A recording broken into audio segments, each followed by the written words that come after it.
I was right there in the cafeteria when all of this happened. I was literally not even from me to you from the shooter. I remember hearing a big bang and not thinking anything of it. So I stood up and I looked over, and I was just immediate shock as he continued to pull the trigger, and I didn't think about anything. God forbid if Miss McQueen was sick that day, I don't know what I would have done. But then Miss McQueen came out of nowhere and just did the sickest side tackle that I've ever seen in my life, and had the situation under control in seconds. My life had just been handed back to me. Thank you, Miss Queen, for everything you've done. I love you more than anything in the world. This paragraph that I'm going to read comes from a news announcement. A high school teacher saved students and staff from a school shooter September 20th, 2017 in Mattoon, Illinois. Students were at lunch in a high school cafeteria when a 14-year-old boy showed several students the .40 caliber semi-automatic pistol he had brought to school.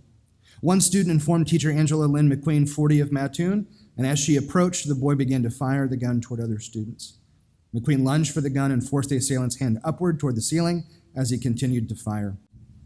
McQueen kept the gun pointed to the ceiling until the gun was emptied and then disarmed him as a school resource officer arrived to handcuff him. One student was hit with a bullet and recovered. McQueen suffered minor hearing loss in both ears and post-traumatic stress disorder. The remaining students and staff escaped the cafeteria unharmed.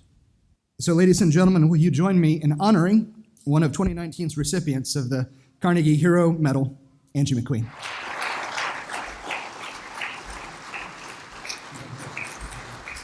Afterwards, people would ask me things like, "Weren't you scared?" or "How did you know what to do?" My response was always the same. In the time of great stress, you don't have time to be scared. You just react with who you naturally are. I've always had a heart for kids, and I wasn't about to allow anyone to hurt innocent students. It was my faith that drove me to act that day. I'm so glad I could help that day.